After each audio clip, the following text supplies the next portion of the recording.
త్వరగా ఏజ్ అవుతున్నామా అనుకున్న వాళ్ళందరూ ఎక్స్టర్నల్గా చాలా తీసుకుంటున్నారు జాగ్రత్తలు. స్కిన్ ద్వారా తీసుకునే మెడిసిన్స్ అంతా తీసుకుంటున్నారు త్రూ ఇంజెక్షన్స్ అని చెప్పచ్చు వివిధ రకాలుగా.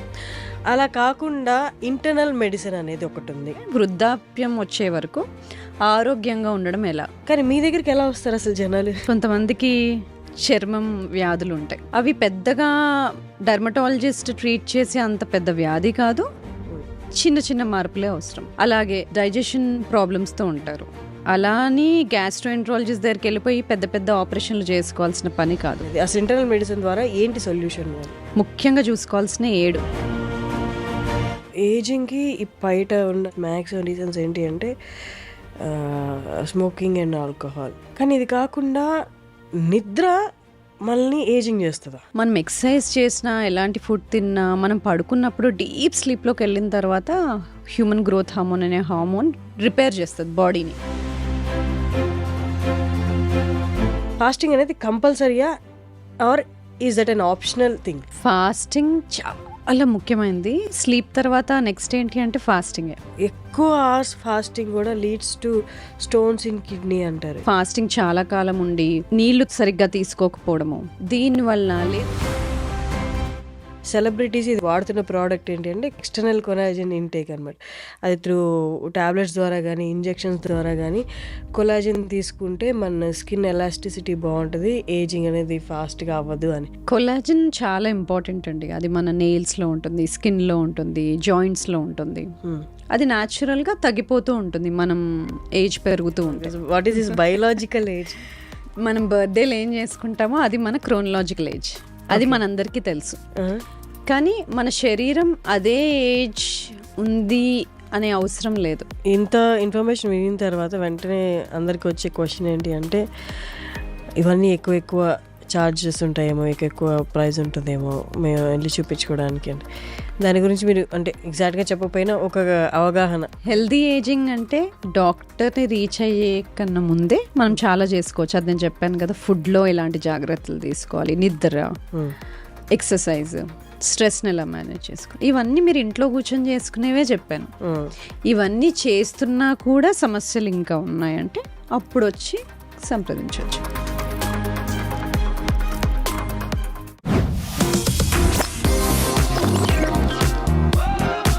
Hello guys, welcome to iDream media, welcome to talk show with Harshini.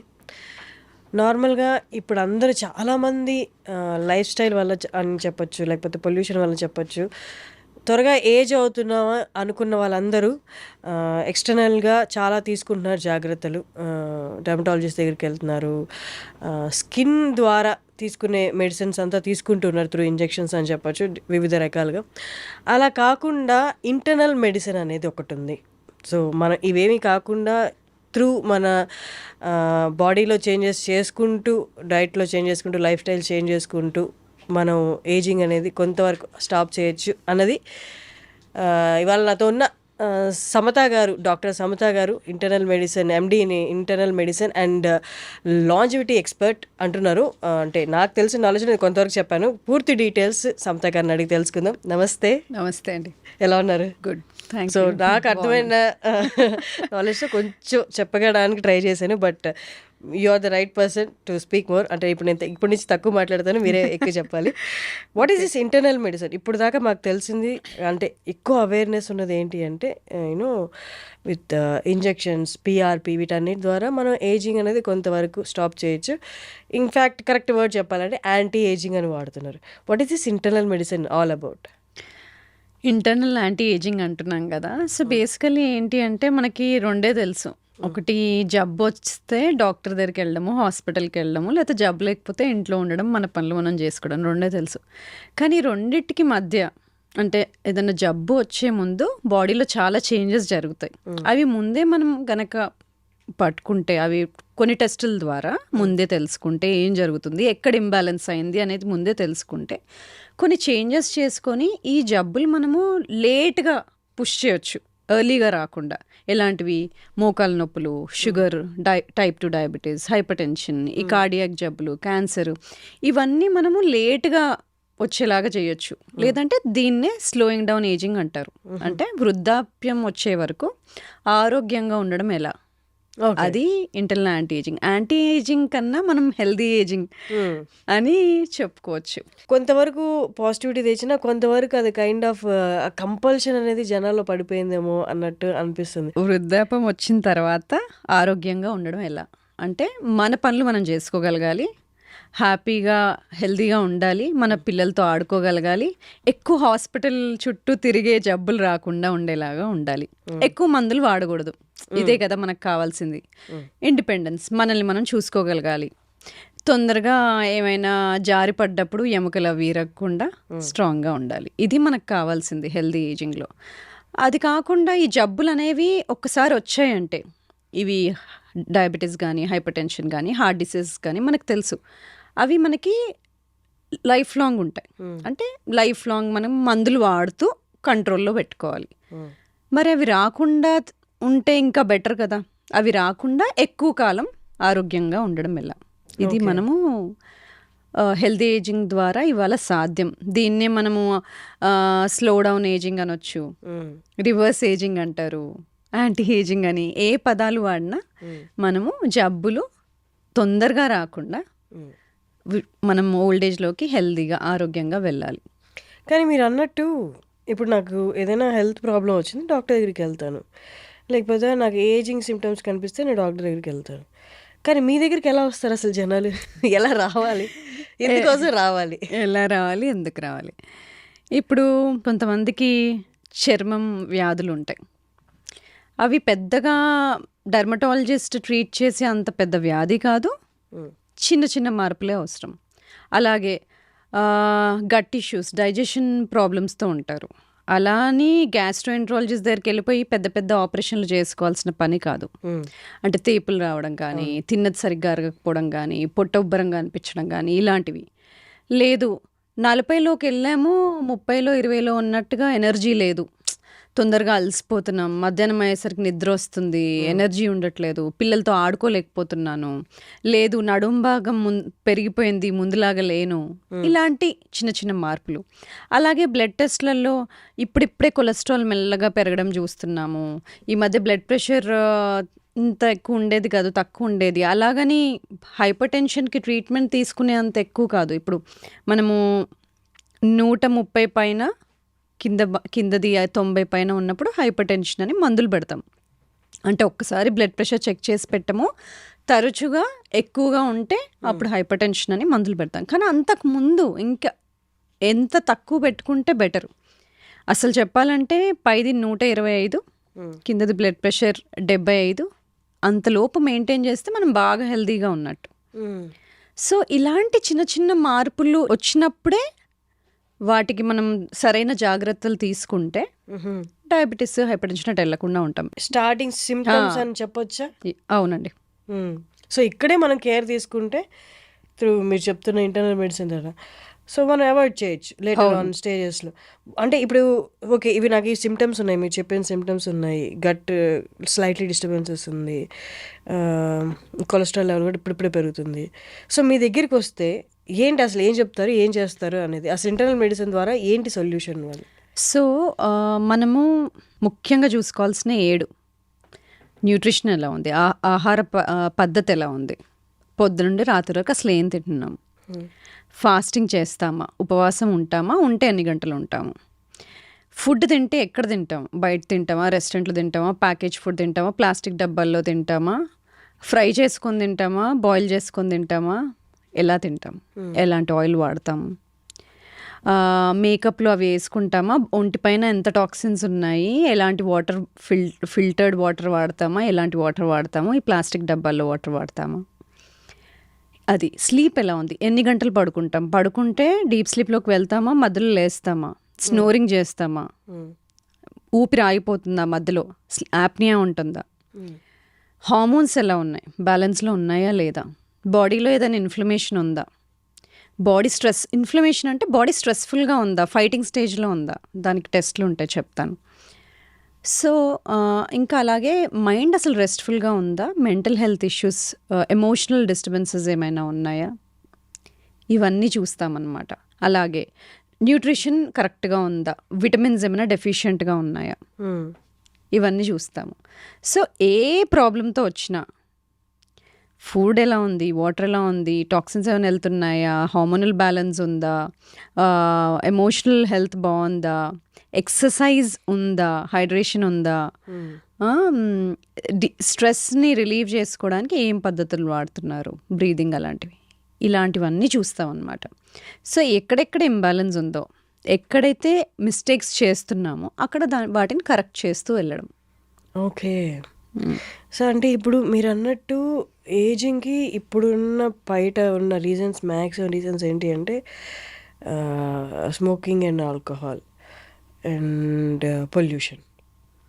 కానీ ఇది కాకుండా నిద్ర మనల్ని ఏజింగ్ చేస్తుందా? అవును, సరిగ్గా నిద్ర. అసలు నిద్రలో చాలా బ్రహ్మాండమైన బెనిఫిట్స్ ఉంటాయి. మనం పడుకున్నప్పుడు చాలా జరుగుతాయి. యాక్చువల్లీ మనం లేచిన దానికన్నా పడుకున్నప్పుడే బెనిఫిట్స్ ఎక్కువ ఉంటాయి. మనం ఎక్సర్సైజ్ చేసినా, ఎలాంటి ఫుడ్ తిన్నా, మనం పడుకున్నప్పుడు డీప్ స్లీప్లోకి వెళ్ళిన తర్వాత హ్యూమన్ గ్రోత్ హార్మోన్ అనే హార్మోన్ రిపేర్ చేస్తుంది బాడీని. ఏవైతే టాక్సిన్స్ ఉన్నాయో ఎలిమినేట్ చేయడము, మసిల్స్ రిపేర్ చేయడము, మజిల్ బిల్డ్ చేయడము, గ్రోత్ చిన్నపిల్లలు, ఇవన్నీ పడుకున్నప్పుడే జరుగుతాయి. అది కాకుండా మనకి బాడీలో క్లీనప్ ప్రాసెస్కి లింఫాటిక్ సిస్టమ్ ఎలా ఉంటుందో బ్రెయిన్లో లింఫాటిక్ సిస్టమ్ అని ఉంటుంది. అంటే టాక్సిన్స్ క్లియర్ అప్ సిస్టమ్, అది కూడా పడుకున్నప్పుడు డీప్ స్లీప్లో నిద్రలోనే జరుగుతుంది. సో ఇలాంటి రిపేర్, రికవరీ పడుకున్నప్పుడు జరుగుతాయి కాబట్టి హార్మోనల్ బ్యాలెన్స్ కూడా మెయింటైన్ అవుతుంది. మనకి సర్కేడియన్ రిథమ్ అనేది ఒకటి ఉంటుంది. అంటే సూర్యోదయం అయినప్పుడు లేవడము, అస్తమించినప్పుడు పడుకోవడం, ఇలాంటిది మనము అసలు హ్యూమన్ బాడీ అలా ఉండేది. కానీ ఇప్పుడు ఇన్ని ఆర్టిఫిషియల్ లైట్స్, ఇలాంటి డెస్క్ జాబ్స్, వేరే టైమ్ జోన్స్తో పనిచేయడము, దీంతో ఇంటర్నల్ బాడీ సిస్టమ్ కూడా దెబ్బతినింది. పడుకోవాల్సిన టైంకి పడుకోకపోవడము, లైట్ వల్ల పడుకోలేకపోవడము, ఇలాంటివన్నీ. ఇంకోటి బాగా తినేసి కడుపు నిండుగా ఉన్నప్పుడే పడుకోవడము, ఇలాంటివన్నీ చేయడం వల్ల డీప్ స్లీప్లో పోలేకపోవడము, బాడీ రిపేర్ అవ్వకపోవడము, దానివల్ల హార్మోనల్ ఇంబ్యాలెన్సెస్, ఇన్ఫర్టిలిటీ ఇష్యూస్, ఇవన్నీ చూస్తూ ఉంటాం. సో అందుకని స్లీప్ చాలా ముఖ్యం, చాలా ఇంపార్టెంట్. అందుకని ఇప్పుడు స్లీప్ మానిటర్ చేయడానికి స్లీప్ రింగ్స్ అని ఇవన్నీ వస్తున్నాయి. అంటే పడుకుంటే ఎంత డీప్ స్లీప్లోకి వెళ్తున్నాడు, ఆర్ఎం రెస్ట్ఫుల్ స్లీప్ అనేది మనకు స్టేజెస్ ఉంటాయి. స్లీప్లో స్టేజెస్, దానిలో ఆర్ఎం స్లీప్ అనేది గుడ్ రెస్ట్ఫుల్ స్లీప్. ఆ స్టేజ్లో ఎంతసేపు ఉంటున్నారు, కనీసం 6-7 గంటలు పడుకుంటున్నామా లేదా. లేట్ నైట్ ఈటింగ్ అంటే 9 తర్వాత ఫుడ్ తిని అరౌండ్ 11 అలాగా, లేకపోతే 10:30 అలా పడుకుంటే ఇది కూడా ఏజింగ్కి రీజనా? సో పడుకున్నప్పుడు డైజెషన్ ఆగిపోవాలి. మనం తిన్నాక నెక్స్ట్ 2 hours వరకు డైజెషన్ సిస్టమ్ నడుస్తూనే ఉంటుంది. ఆ ఫుడ్ పొట్టలో నుండి ఇంటెస్టైన్స్కి వెళ్ళాలి, డైజెషన్ ప్రాసెస్ అంతా కంప్లీట్ అవ్వాలి. దానికో 2-3 గంటలు పడుతుంది. ఆ తిన్న 2-3 గంటల లోపే నిద్రపోయాము అంటే ఆ డైజెస్టివ్ సిస్టమ్ నడుస్తూనే ఉంటుంది. ఇంకా రిపేర్ సిస్టమ్ యాక్టివేట్ అవ్వడానికి టైం ఎక్కడిది. అందుకే తిన్న 2-3 గంటల తర్వాత పడుకోమని చెప్తాం. లేదంటే మీ స్లీప్ టైమింగ్ ఏంటో దానికన్నా 2-3 గంటల ముందు తినేయాలి అని. అంటే డైజెషన్ ప్రాసెస్ అయిపోవాలి. అది ముఖ్యమైన రీజన్. అది కాకుండా ఎంతోమంది ఫుడ్ రిఫ్లెక్స్ అవ్వడము, ఇవన్నీ సిమ్టమ్స్ ఉంటూ ఉంటాయి. దానికి సింపుల్ సొల్యూషన్ ఎర్లీగా తినడం. అది కాకుండా అప్పటికి డైజెషన్ అయిపోయి ఉండాలి, స్టమక్ ఎంటీగా ఉండాలి. ఇవి ఇంపార్టెంట్. అలాగే మనం ఎప్పటి నుంచో రిలీజియన్ వైజ్గా తీసుకుని ఎవరి రిలీజియన్లో వాళ్ళకి అన్ని రిలీజియన్లో సేమ్గా ఉన్నది ఏంటి అంటే ఫాస్టింగ్. అవును, కొందరు శుక్రవారం ఉంటారు, కొందరు శనివారం ఉంటారు, కొందరు సోమవారం ఉంటారు. ఏ రిలీజియన్లో ఫాస్టింగ్ అనేది మాత్రం కంపల్సరీ ఉంది. బట్ లేటర్ ఆన్ ఈ లైఫ్ స్టైల్ చేంజెస్, ఈ లేట్ నైట్ షిఫ్ట్స్, వర్క్స్ వల్ల ఫాస్టింగ్ అనేది చాలామంది చెయ్యట్లేదు ఇప్పుడు. అవును, రిలీజియన్గా తీసుకున్నా, యాజ్ ఎ డాక్టర్గా మీరు సజెస్ట్ చేసిన ఫాస్టింగ్ అనేది కంపల్సరీయా or is that an optional thing? Fasting చాలా ముఖ్యమైనది. స్లీప్ తర్వాత నెక్స్ట్ ఏంటి అంటే ఫాస్టింగే. కానీ ఫాస్టింగ్ ఎవరు చేస్తున్నారు? ఆడవాళ్ళ, మగవాళ్ళ? జబ్బున్న వాళ్ళు చేస్తున్నారా? వాళ్ళు ట్యాబ్లెట్స్ వేసుకుంటున్నారా? ఈ సినారియోస్ని బట్టి ఒకవేళ ట్యాబ్లెట్స్ వేసుకుంటున్నారు షుగర్కి, బీపీకి అంటే డాక్టర్స్తో కొలాబరేట్ అయ్యి వాళ్ళ సహాయంతో ఫాస్టింగ్ చేసుకోవాలి. కానీ అదర్వైజ్ మీకు ఇవన్నీ జబ్బులు లేవు, ఫాస్టింగ్ చాలా ముఖ్యమైనది. ఎందుకంటే ఫాస్టింగ్ ద్వారా కొన్ని బాడీలో సర్ట్యూన్స్ అంటాం, అవి ఎంజైమ్స్ మనల్ని చాలా కాలం బతికేలాగా చేస్తాయి. లాంజివిటీ జీన్స్ అంటాం. వాటిని యాక్టివేట్ చేయడానికి ముఖ్యమైనది ఫాస్టింగే. సెకండ్ది క్యాలరీ రెస్ట్రిక్షన్, అంటే మనకి ఎంత అవసరమో దానికన్నా కొంచెం తక్కువ తినడం. దాని డైటింగ్ అని రకరకాల పదాలు వాడతారు, కానీ సింపుల్గా చెప్పాలంటే క్యాలరీ రెస్ట్రిక్షన్ అంటే ఓవర్ ఈట్ చేయకూడదు.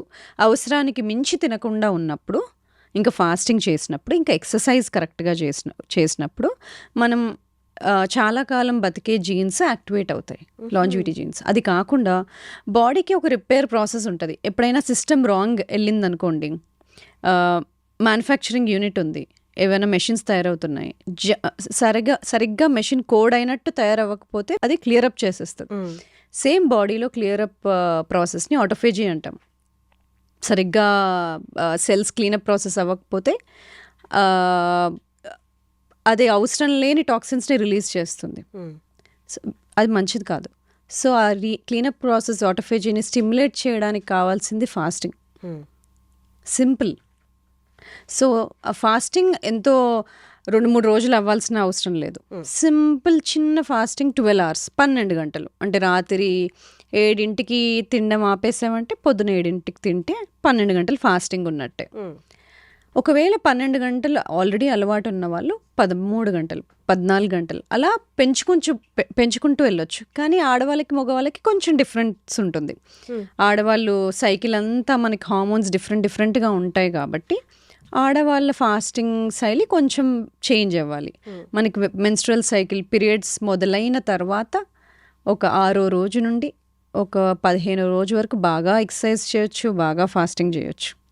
కానీ పీరియడ్ దగ్గరకు వస్తున్న సమయంలో హార్మోన్స్ లోగా ఉంటాయి కాబట్టి ఆ టైంలో బాడీ సహకరించదు ఫాస్టింగ్కి. సో అప్పుడు లాంగ్ ఫాస్టింగ్ చేయకూడదు, తక్కువ చేసుకోవాలి.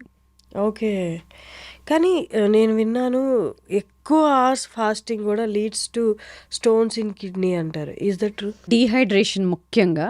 ఒకవేళ ఫాస్టింగ్ చాలా కాలం ఉండి నీళ్లు సరిగ్గా తీసుకోకపోవడము, దీనివల్ల, లేదంటే మనము కీటో డయట్ అంటే ఫ్యాట్ ఎక్కువ తీసుకుంటూ కార్బ్స్ తీసుకోకుండా ఉన్నప్పుడు, అలాంటివి చేస్తున్నప్పుడు కొంతమంది కిడ్నీ స్టోన్స్ తయారవ్వచ్చు. కానీ కరెక్ట్గా చేసినప్పుడు, హైడ్రేషన్ బాగా తీసుకుంటున్నప్పుడు, ఎలక్ట్రోలైట్స్ అంటే సోడియం పొటాషియం మంచిగా తీసుకుంటున్నప్పుడు అలాంటి ప్రాబ్లమ్స్ ఏమీ రావు. ఓకే. అండ్ ఇంకొకటి మార్కెట్లో బాగా సేల్ అవుతున్న product and the same time చాలామంది సెలబ్రిటీస్ ఇది వాడతారని వాడుతున్న ప్రోడక్ట్ ఏంటి అంటే కొలాజిన్, ఎక్స్టర్నల్ కొలాజిన్ ఇంటేక్ అనమాట. అది త్రూ టాబ్లెట్స్ ద్వారా కానీ ఇంజెక్షన్స్ ద్వారా కానీ కొలాజిన్ తీసుకుంటే మన స్కిన్ ఎలాస్టిసిటీ బాగుంటుంది, ఏజింగ్ అనేది ఫాస్ట్గా అవ్వదు అని. సో మీరు చెప్పండి, ఇజ్ దట్ కరెక్ట్? కొలాజిన్ చాలా ఇంపార్టెంట్ అండి. అది మన నెయిల్స్లో ఉంటుంది, స్కిన్లో ఉంటుంది, జాయింట్స్లో ఉంటుంది. అది న్యాచురల్గా తగ్గిపోతూ ఉంటుంది మనం ఏజ్ పెరుగుతూ ఉంటే. అవును, ఏజ్ పెరుగుతున్నప్పుడు అది తగ్గిపోతుంది కాబట్టి యాడ్ చేసుకోవడం వల్ల మన skin health, hair health, joint health బాగుంటుంది. అయితే కొలాజిన్లో వేరే వేరే రకాలు ఉంటాయి. పౌడర్స్ ఉంటాయి, టాబ్లెట్స్ ఉంటాయి, దానిలో మళ్ళీ పెప్టైడ్స్ అని ఉంటాయి. పెప్టైడ్స్ అంటే చిన్న చిన్న మాలిక్యూల్స్ బాడీలోకి బాగా వెళ్తాయి, సెల్స్లోకి బాగా వెళ్తాయి. కొలాజిన్ పెప్టైడ్స్ మంచివి. అలాగే దాంట్లో మెరీన్ కొలాజిన్, బొవైన్ కొలాజిన్ అంటే ఆవుల నుండి వచ్చే collagen, sea food, sea water, sea animals నుండి వచ్చే కొలాజన్, 2 రకాలు ఉంటాయి. కొంతమందికి సీ ఫుడ్ ఎలర్జీ ఉంటుంది, వాళ్ళకి మెరీన్ కొలాజన్ సూట్ అవ్వదు. కాబట్టి మనకి ఏది సూట్ అవుతుందో అవ్వదో చూసుకోవాలి. ఒకరు అది వాడుతున్నారు కదా అని సేమ్ కాపీ లాగా వాడకుండా డాక్టర్ దగ్గరికి వెళ్ళి మనకి ఏది సూట్ అవుతుందో కనుక్కొని, మనకి ఎలర్జీస్ ఏమున్నాయి ఏంటి తెలుసుకొని తీసుకోవాలి. అలాగే మార్కెట్లో చాలా ప్రోడక్ట్స్ ఉన్నాయి. చాలా పెద్ద బిజినెస్ అది. ఇప్పుడు కొలాజిన్ అనేది పౌడర్స్ ఫార్మాట్లో వస్తుందని చాలామంది సజెస్ట్ చేస్తున్నారు. అంటే కానీ అవి సర్టిఫైడ్ ప్రోడక్ట్సా లేదా చూసుకోవాలి. హౌ డు దే, అంటే సర్టిఫైడ్, మనకి సర్టిఫైడ్ ప్రోడక్ట్స్ అంటే FSSAI, GMP సర్టిఫైడ్ అని ఇలా ముద్రలు ఉంటాయి. ఆ సర్టిఫైడ్ ప్రోడక్ట్సా లేదా అని ఆ మార్క్స్, ట్రేడ్ మార్క్స్ చూడాలి మనం కొంటున్నప్పుడు. అలా చూసుకొని తీసుకోవడం బెటర్. అండ్ పెప్టైడ్స్ అన్నారు కదా, కొలాజిన్ పెప్టైడ్స్, అది ఎలా దొరుకుతుంది? అంటే ఎట్లా? కొలాజిన్ పెప్టైడ్స్ కూడా మనకి పౌడర్ ఫామ్లోనే దొరుకుతుంది. అంటే ఈజీగా డైజెస్ట్ అయిపోతుంది, ఈజీగా బాడీకి అబ్జార్బ్ అయిపోతుంది. సో అవి కూడా మనకు పౌడర్ ఫామ్లో దొరుకుతాయి, కొలాజన్ పెప్టైడ్స్ అనేవి కూడా. ఓకే. ఇప్పుడు కొలాజన్ తీసుకునే వాళ్ళు వాళ్ళు పర్చేసింగ్ ఐదర్ సజెషన్ తీసుకొని డాక్టర్ దగ్గర తీసుకోవాలి, లేదు వాళ్ళందరికీ వాళ్ళు వాడాలనుకుంటే ఇట్స్ నాట్ కరెక్ట్. వాళ్ళంతా వాళ్ళు వాడాలనుకుంటే ఫస్ట్ థింగ్ అదే సర్టిఫైడా కాదా అని చూసుకోవాలి. మంచి పెప్టైడ్స్ ఎలా ప్రోడక్ట్. అడగాలి వాళ్ళు ఇన్ కేస్ మెడికల్ షాప్కి వెళ్ళి వాళ్ళు పెప్టైడ్స్ కొలాజన్ పెప్టైడ్ చాలా వరకు జనరల్ ఫార్మసీస్లో మనకు దొరకకపోవచ్చు మనకు కావాల్సిన పెప్టైడ్స్. కాబట్టి అది డాక్టర్ దగ్గరికి వెళ్ళి రాయించుకొని తీసుకుంటే బెటర్.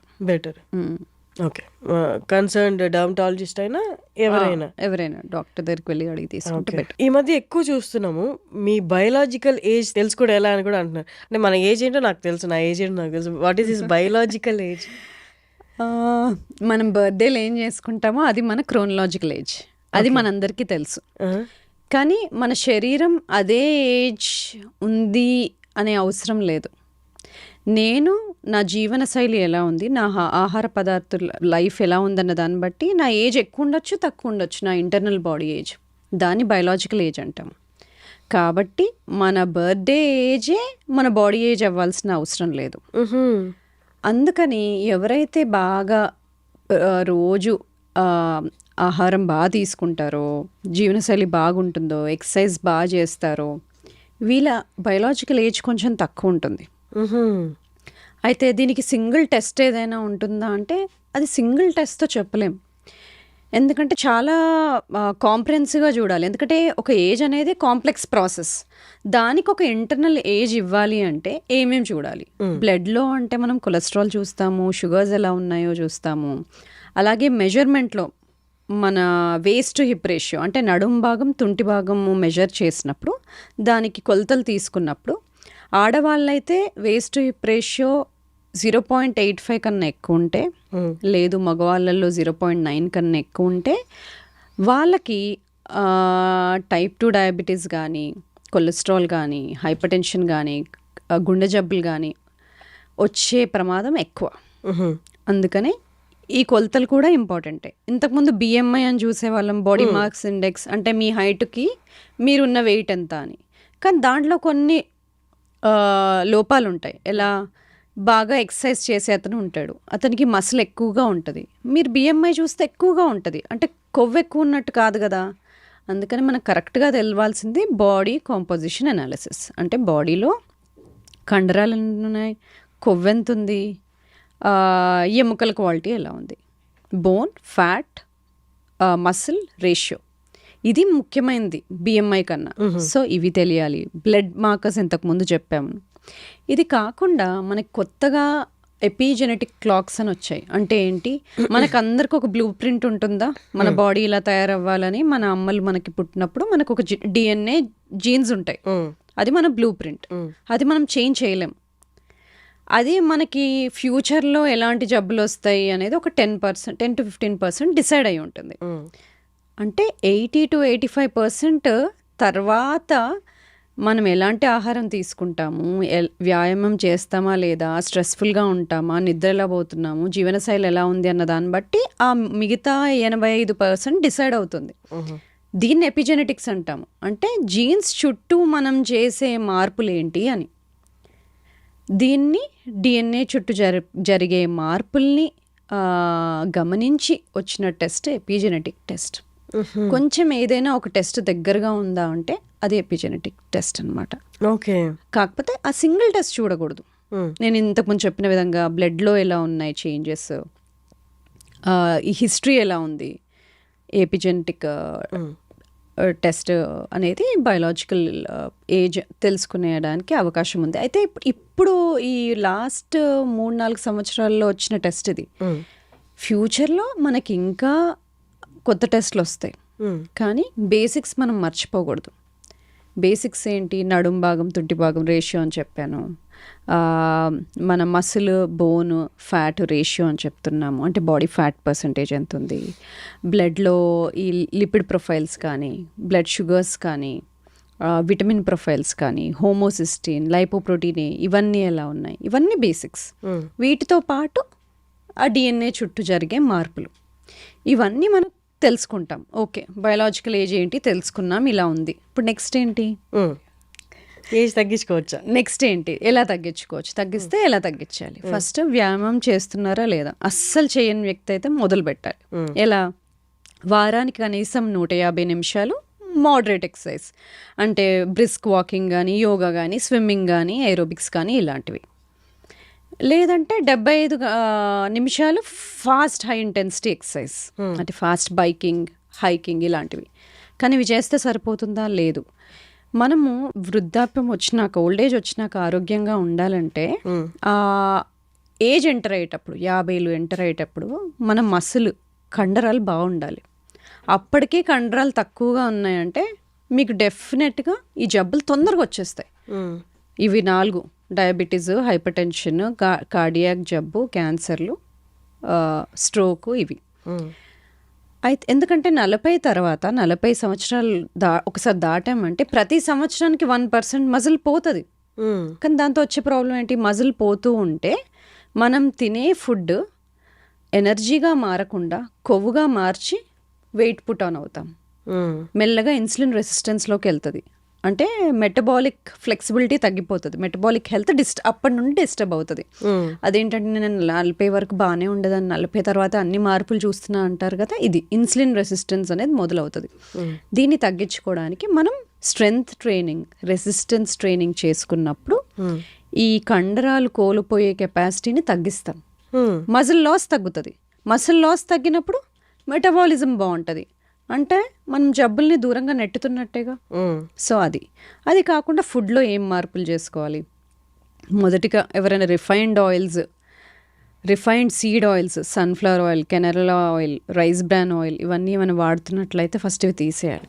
అసలు మనకు మార్కెట్లో ఉన్నవే అవి కదా, అవి రిఫైన్డ్ ఆయిల్స్. మనం కోల్డ్ ప్రెస్డ్ ఆయిల్స్ వాడుకోవాలి. కోల్డ్ ప్రెస్డ్ అంటే గానుగ నూనెలు, ఫ్రెష్గా చేసేవి. అవి కొబ్బరి నూనె కానీ, లేదంటే గానుగ నూనెనే రైస్ బ్రాన్ కానీ, గానుగ నూనె, నల్ల నువ్వుల నూనె, ఇవి వాడుకోవచ్చు. ఇవి కూడా తక్కువ వాడాలి. ఎందుకంటే ఈ నూనెలు మన మోడర్న్ డేస్ వచ్చినాక తయారైనవి. ఈ పాతకాలంలో ఎంత ఎక్కువ నూనె వాడేవాళ్ళం కాదు. సో ఈ నూనెల వల్ల మనకు బాడీలో ఇన్ఫ్లమేషన్ పెరుగుతుంది. సో ఈ నూనెలు తగ్గించుకోవాలి. అలాగే ఫుడ్ వండే విధానంలో ఎక్కువ డీప్ ఫ్రైడ్ ఫుడ్స్, బాగా గ్రిల్ చేసిన ఫుడ్స్ ఇవి తినకూడదు. ఎందుకంటే దానిలో క్యాన్సర్ కాజింగ్ ఏజెంట్స్ పెరుగుతాయి. బాగా డీప్ ఫ్రైడ్ ఫుడ్స్లో నైట్రేట్స్ పెరగడము ఇలాంటివి జరుగుతాయి. సో అలాగే షుగర్ ఎక్కువ ఉన్న ఫుడ్స్ తినకూడదు. Sugar is directly related to inflammation, బాడీని ఇన్ఫ్లేమ్ చేస్తుంది. సో షుగర్ తగ్గించుకోవాలి, డీప్ ఫ్రైడ్ ఫుడ్స్ తగ్గించుకోవాలి. అంటే బాగా ప్రాసెస్ చేసి పీచు పదార్థం తీసేసిన ఫుడ్స్, పిండి పదార్థాలు తక్కువ చేసి, ఇప్పుడు గోధుమ పిండి బదులు ఫుల్ గోధుమలు వాడటం కానీ ఇలాంటివి. సో ప్రాసెస్డ్ ఫుడ్స్ తగ్గించుకొని, డీప్ ఫ్రైడ్ ఫుడ్స్ తగ్గించుకొని, ఈ seed oils, refined seed oils కనుక తగ్గించుకుంటే మనం బాడీని యాంటీ ఇన్ఫ్లమేటరీగా వెళ్తుంది. అది కాకుండా ప్లేట్లో కూరగాయలు ఎక్కువ ఉండేలాగా రోజు కూరగాయలు మార్చి తినడము, ఫ్రూట్స్ తీసుకోవడము, నీళ్లు బాగా తీసుకోవడము, హోల్ ఫుడ్స్ తీసుకోవడం ద్వారా మనం మార్చుకోవచ్చు. ఇదే కాకుండా తినే పద్ధతిలో కూడా కొంచెం మార్పులు చేసుకోవాలి. ఫస్ట్ మనం కూరగాయలతో మొదలు పెట్టాం అనుకోండి తినడం, అది ఆల్రెడీ స్వెల్ అయిపోతుంది పొట్టలో. తర్వాత వచ్చే ఫుడ్ని స్లోగా అబ్జార్బ్ చేసుకుంటుంది. అదే తినడం అన్నంతో మొదలు పెట్టామనుకోండి ఎక్కువ తినేస్తాం. ఎందుకు? ఆ స్విచ్ ఆన్ అవ్వదు, కడుపు నిండింది అనే స్విచ్ తొందరగా ఆన్ అవ్వదు. అదే మనము కూరగాయలు ఫస్ట్ తిని దానిలో ఫైబర్, పీచు పదార్థం ఎక్కువగా ఉంటుంది, నెక్స్ట్ వచ్చే ఫుడ్ని తక్కువ తీసుకుంటుంది. తర్వాత ప్రోటీన్ ఉన్న ఫుడ్ అంటే పప్పులు, చికెన్ ఇలాంటివి తీసుకున్నప్పుడు కడుపు నిండింది అనే ఒక హార్మోన్ ఉంటుంది, పెప్టైడ్ వైవై అంటాం, అది యాక్టివేట్ అవుతుంది. నీకు నిండింది, ఇంకా తక్కువ తినొచ్చు అని. నెక్స్ట్ ఫ్యాట్స్, నెయ్యి వేసుకుంటాం కదా, నెయ్యి కానీ, కొబ్బరి కానీ, కొబ్బరి నూనె కానీ, ఇలాంటివి ఏమైనా కొబ్బరి వేసి చేసుకున్నప్పుడు, లేదా ఆలివ్స్ కానీ ఇలాంటివి తిన్నప్పుడు కూడా కడుపు నిండుతుంది. దాని తర్వాత మనము అన్నము అవి తీసుకోవచ్చు. దాంతో ఇలాంటి ఒక శైలిలో తింటే కూడా మార్పులు చాలా జరుగుతాయి. ఓకే. సో ఇలా ఫుడ్ది. స్లీప్ కనీసం 6 నుండి 8 గంటల వరకు రోజు సేమ్ టైం పడుకొని లేసేటట్టుగా ప్లాన్ చేయాలి. బాడీకి కూడా ఒక అలారం ఉంటుంది, బాడీకి కూడా ఒక క్లాక్ ఉంటుంది. ఇవాళేమో 8కి పడుకొని రేపు 12కి పడుకొని మళ్ళీ ఎల్లుండ 10కి పడుకొని బాడీకి ఒక టైం సింక్ లేకుండా ఉండకూడదు. ప్రతిరోజు ఒక నియర్లీ సేమ్ టైంకి పడుకోవడం ఇంపార్టెంట్. ఇది కాకుండా స్ట్రెస్ డైరెక్ట్గా అన్ని జబ్బులకి కారణమే. స్ట్రెస్ కొంచెం ఇంపార్టెంటే. ఇప్పుడు నేను పాడ్కాస్ట్ ఉంది, స్ట్రెస్ఫుల్గా ఉంటాను, దానివల్ల బాగా చేస్తాను, అది ఓకే. టెస్ట్ ఉంది, కొంచెం స్ట్రెస్ఫుల్గా ఎక్కువ చదువుతాను, బాగా రాస్తాను, తర్వాత ఓకే. తర్వాత ఆగిపోవాలి, స్ట్రెస్ కంటిన్యూ అవ్వద్దు. నేను ఇంటికి వెళ్ళినాక కూడా ఇంకా స్ట్రెస్ఫుల్గా ఉండకూడదు. స్ట్రెస్ వచ్చినప్పుడు బాడీలో కార్టిజోల్ అనే హార్మోన్ రిలీజ్ అవుతుంది, దానివల్ల షుగర్ పెరుగుతుంది, కొంచెం హార్ట్ రేట్ పెరుగుతుంది, దానివల్ల మనం టాస్క్ని బాగా కంప్లీట్ చేస్తాం. కానీ బాడీకి కొన్నిసార్లు రాంగ్ స్ట్రెస్సెస్ ఇచ్చినప్పుడు, అంటే ఇప్పుడు ఫోన్లో మెసేజ్ వస్తుందేమో, నెక్స్ట్ ఇంట్లో ఏం చేస్తున్నారు, ఇలా అన్నెసెసరీ స్ట్రెస్సెస్ ఎక్కువగా తీసుకుంటున్నప్పుడు ఆ కార్టిజాల్ అనేది ఆఫ్ అవ్వదు. అది ఆఫ్ అవ్వాల్సిన టైంకి ఆఫ్ అవ్వకపోతే అన్నెసెసరీగా హార్మోనల్ బ్యాలెన్సెస్ స్టార్ట్ అవుతాయి. బాడీ ఇన్ఫ్లేమ్డ్ అయిపోతుంది, అప్పుడు హార్మోనల్ చేంజెస్ జరుగుతాయి, వెయిట్ పుట్ ఆన్ అవ్వడము, ఇవన్నీ లాంగ్ టర్మ్, చాలా కాలం స్ట్రెస్ఫుల్గా ఉన్నప్పుడు. కాబట్టి స్ట్రెస్ ఉన్నప్పుడు దాన్ని తగ్గించుకోవడం ఎలా, ఇలాంటివి మనం అందరము ఇన్కార్పొరేట్ చేసుకోవాలి. బాగా స్ట్రెస్ఫుల్గా అనిపిస్తుంది, అప్పుడు మనకి పొట్టలో ఏదో తిప్పేసినట్టుగా అనిపిస్తుంది. ఎందుకండి బ్రెయిన్లో స్ట్రెస్గా ఉంటే పొట్టలో ఎందుకు తిప్పాలి? అంటే బ్రెయిన్ పొట్ట రెండు కనెక్టెడే. పొట్టలోనే మనకి 80% సెరటోనిన్ అంటే మైండ్ కామింగ్ హార్మోన్ అనేది పొట్టలో నుండి రిలీజ్ అవుతుంది. కాబట్టి మనము పొట్ట ఎలా ఉందో మైండ్ అలా ఉంటుంది, మైండ్ ఎలా ఉంటే పొట్ట అలా ఉంటుంది. సో క్లీన్ ఫుడ్ తినడం అందుకని ఇంపార్టెంట్, మూడ్ బాగుంటుంది. అలాగే ఇప్పుడు డీస్ట్రెస్ చేసుకోవాలి, ఇలాంటి స్ట్రెస్ఫుల్గా అనిపిస్తుందంటే బ్రీదింగ్. చాలా రకాల బ్రీదింగ్ టెక్నిక్స్ ఉన్నాయి. బాక్స్ బ్రీదింగ్ అంటాము, డయాఫ్రమాటిక్ బ్రీదింగ్ అంటాము. ఏదేమైనా మనం ఊపిరి పీల్చుకొని ఆపుకొని తర్వాత ఊపిరి వదిలినప్పుడు ఎక్స్ప్రెషన్ అంటాం. అది కొంచెం స్లోగా వదలాలి. అంటే ఇన్స్పిరేషన్ కన్నా పొడవుగా ఉన్నప్పుడు, ఎక్స్ప్రెషన్ ఎక్కువగా ఉన్నప్పుడు స్లోగా మనం బ్రీదింగ్ వల్ల బాడీకి కూల్ డౌన్ అవుతున్నాము అనే సిగ్నల్ పంపించడం. ఇలాంటి డీస్ట్రెస్ టెక్నిక్స్ మనము ఈ మోడర్న్ లైఫ్ స్టైల్స్లో చేసుకోవాల్సిందే ప్రతి ఒక్కళ్ళము. సో ఇలా స్ట్రెస్ మేనేజ్మెంట్, స్లీప్ని కరెక్ట్గా చేసుకోవడము, ఫుడ్ ఇలా తీసుకోవడము, వ్యాయామం చేసుకోవడము, మసిల్ కాపాడుకోవడము, మన కండరాలు కాపాడుకోవడం, ఇవన్నీ ఇంటర్నల్ యాంటీ ఏజింగ్లో చిట్కాలు. ఇప్పుడు మీరు చెప్పిన ఇంటర్నల్ ట్రీట్మెంట్ ఏదైతే ఉందో, ఇంటర్నల్ మెడిసిన్ ట్రీట్మెంట్ ఏదైతే ఉందో, మీరు చెప్పినట్టు అన్ని ఏజ్ వాళ్ళు 30 నుండి 60 వరకు 70 వాళ్ళు పాటించవచ్చా, లేకపోతే ఏజ్ వైజ్ డిఫరెన్సెస్ ఏమైనా ఉంటాయి? నేను ఇప్పుడు చెప్పినట్టు అందరూ పాటించవచ్చు, 30 నుండి 70 దాకా 80 దాకా. కానీ 40-50 దాటుతున్నప్పుడు మనం మసిల్ స్ట్రెంథనింగ్ ఎక్సర్సైజ్ ఎక్కువ చేయాలి. దానివల్ల మనం కండరాలు కోల్పోకుండా ఉంటాం. ఇంతకుముందు చెప్పినట్టు 40 తర్వాత మనం కండరాలు తగ్గిపోతాయని చెప్పాను కదా, దానివల్ల సమస్యలు వస్తాయి. కాబట్టి స్ట్రెంగ్త్ ట్రైనింగ్ అనేది, అంటే మన మసిల్స్ని కాపాడుకోవడానికి ఎక్సర్సైజ్లు మనం ఇంకొంచెం ఎక్కువ చేసుకోవాలి 50 దాటిన తర్వాత. ఇప్పుడు గట్ రిలేటెడ్, అంటే మన పొట్టకి మంచి బ్యాక్టీరియా కావాలంటే ప్రోబయోటిక్స్ తీసుకోవాలని చెప్పి మనకి మార్కెట్లో కూడా, ఈవెన్ సూపర్ మార్కెట్లో కూడా అవైలబుల్ ఉన్నాయి. ఇవి తీసుకుంటే మీకు ప్రోబయోటిక్స్ డెవలప్ అయ్యి గట్ హెల్త్ బాగుంటుంది అని. అవన్నీ డైరెక్ట్గా వెళ్ళిపోయి అవి వాడేయచ్చా? అంటే కన్సల్టేషన్ లేదా ఎవరినైనా డాక్టర్ని కన్సల్ట్ అవ్వకుండా తీసుకోవచ్చా? మీకు జబ్బులు ఏం లేవనుకోండి, డైజెషన్ బాగుంది, పొద్దున బాగా లేస్తున్నారు, బాగా నిద్రపోతున్నారు, ఎనర్జీ బాగుంది, మీ డే టు డే పనులు బాగా చేసుకుంటున్నారు అంటే ఏమీ అవసరం లేదు ప్రోబయోటిక్స్. లేదు కొంచెము ఏదైనా తింటే అరగకపోవడము, కొంచెం డైజెషన్ ఇష్యూస్ మొదలయ్యాయి అంటే ఓకే, ప్రోబయోటిక్స్ తీసుకోవచ్చు. కానీ తీసుకుంటున్నప్పుడు ఎలాంటివి తీసుకోవాలి? మార్కెట్లో ఇన్ని ఉన్నాయి కదా, ఏం తీసుకోవాలి అంటే లాక్టోబాసిలస్ అని ఉన్నవి కానీ, బైఫిడో బ్యాక్టీరియం అని ఉన్నాయి కానీ, ఈ 2 కలుపున్నవి కానీ ఇలాంటివి తీసుకోవచ్చు. లేదు మీకు స్పెసిఫిక్గా ప్రాబ్లమ్స్ ఉన్నాయి, పేగులకు సంబంధించిన ప్రాబ్లమ్స్, ఇన్ఫ్లమేటరీ బవల్ డిసీజ్, లేకపోతే ఇన్ఫ్లమేటరీ ఇరిటబుల్ బవల్ సిండ్రోమ్, ఇలాంటి స్పెసిఫిక్ ప్రాబ్లమ్స్ ఉన్నాయి అంటే అది డాక్టర్ని కన్సల్ట్ అయ్యి తీసుకోవాలి. లేదు స్కిన్ ప్రాబ్లమ్స్ ఉన్నాయి, స్కిన్ ర్యాషెస్ వస్తున్నాయి, ఎగ్జిమా వస్తుంది, ఎక్కువ తలనొప్పులు వస్తున్నాయి, కొన్నిసార్లు గట్ని కూడా కరెక్ట్ చేసుకోవాలి. గట్ కనుక బేసికలీ గట్లో అంటే చిన్న స్మాల్ ఇంటెస్టైన్లో మనకి బ్యాక్టీరియా, ఫంగై, వైరసెస్ అన్నీ ఉంటాయి, బ్యాలెన్స్డ్గా ఉంటాయి. మనం వాటికి హెల్ప్ చేయాలి, అవి మనకి హెల్ప్ చేస్తాయి. మనం తిన్న ఫుడ్లో నుండి కూడా కొన్ని అవి వైటమిన్స్ మనకి తీసిస్తాయి. సో అందుకని మనం హెల్తీగా పెట్టుకోవాలి. దానికి ఒక ఫౌండేషనల్ బ్యాక్టీరియా అని కొన్ని ఉంటాయి. అవి బ్యాలెన్స్డ్గా ఉండాలి. కానీ ఎప్పుడైతే ఆ బ్యాలెన్స్ కోల్పోతాయో కొన్ని అవసరం ఉన్న బ్యాక్టీరియా తక్కువ అవడం, అవసరం లేని బ్యాక్టీరియా ఎక్కువ పెరగడం వల్ల మనకు కొన్ని ప్రాబ్లమ్స్ రావచ్చు. అవి స్కిన్ ప్రాబ్లమ్స్ లాగా బయటపడవచ్చు, జాయింట్ ప్రాబ్లమ్స్ లాగా బయటపడవచ్చు, అలాగ వేరే వేరేగా బయటకు వస్తాయి. అలాంటప్పుడు ఇంబ్యాలెన్స్ ఉన్నట్టు. ఇంబ్యాలెన్స్ ఉన్నప్పుడు టెస్ట్ చేసుకోవడం ఎలా? మనకి గట్ మైక్రోబయోమ్ అనే టెస్ట్ ఉన్నాయి, వాటి ద్వారా మనం టెస్ట్ చేసుకొని చూసుకుంటాం. గట్ మైక్రోబయోమ్ అనే టెస్ట్ ద్వారా గట్ మైక్రోబయోమ్ ఆ టెస్ట్ ద్వారా మనకు అసలు ఏం బ్యాక్టీరియా గ్రో అవుతున్నాయి, ఉండాల్సినవి ఉన్నాయా, అవసరం లేనివి ఎక్కువ పెరుగుతున్నాయా, ఏమైనా అవసరం లేని పదార్థాలు రిలీజ్ అవుతున్నాయా, ఇలాంటివన్నీ చూసుకుంటాం అన్నమాట. ఎందుకంటే ఇలాంటి బ్యాలెన్స్ లేనప్పుడు ఎక్సర్సైజ్ కెపాసిటీ తగ్గిపోవచ్చు, మైగ్రేన్స్ రావచ్చు, ఇంతకుముందు నేను చెప్పిన విధంగా ఐబిఎస్, ఐబిడి రావచ్చు, హార్ట్ డిసీజ్కి రిస్క్ పెరగవచ్చు, హైపర్ టెన్షన్కి రిస్క్ పెరగవచ్చు. సో గట్ అనేది ఇన్నిటికీ కనెక్ట్ అయి ఉంది. ఇప్పుడు ఈ గట్ మైక్రోబయోమ్ ఏదైతే ఉందో టెస్ట్, అది వాళ్ళు రెగ్యులర్గా అంటే ఎక్కడ చేయించుకోవచ్చు? అది నేను చేస్తాను, ఇప్పుడు చాలా మంది డాక్టర్స్ చేస్తున్నారు. సో అలా ఏంటి ప్రాబ్లం చూసుకుని దానికి తగ్గట్టుగా ట్రీట్మెంట్ తీసుకోవాలి. కానీ ఏ ట్రీట్మెంట్ తీసుకున్నా దాంట్లో నేను చెప్పినట్టుగా ఫ్రైడ్ ఫుడ్స్, బాగా ప్రాసెస్ చేసిన ఫుడ్స్, షుగర్ ఇలాంటివి తగ్గించుకోవాలి.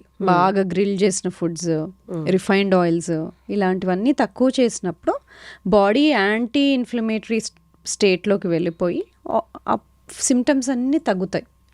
దానికి తోడ్పడుతూ కొన్ని సప్లిమెంట్స్, ప్రోబయోటిక్స్ అవి వాడినప్పుడు బాడీ ఒక బ్యాలెన్స్లోకి వస్తుంది అనమాట.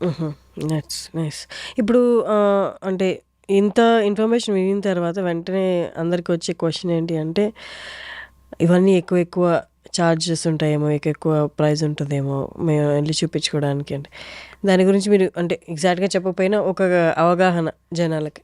హెల్దీ ఏజింగ్ అంటే డాక్టర్ని రీచ్ అయ్యే కన్నా ముందే మనం చాలా చేసుకోవచ్చు. అది నేను చెప్పాను కదా, ఫుడ్లో ఎలాంటి జాగ్రత్తలు తీసుకోవాలి, నిద్ర, ఎక్సర్సైజ్, స్ట్రెస్ని ఎలా మేనేజ్ చేసుకోవాలి, ఇవన్నీ మీరు ఇంట్లో కూర్చొని చేసుకునేవే చెప్పాను. ఇవన్నీ చేస్తున్నా కూడా సమస్యలు ఇంకా ఉన్నాయంటే అప్పుడు వచ్చి సంప్రదించవచ్చు, అప్పుడు హెల్ప్ చేస్తాను.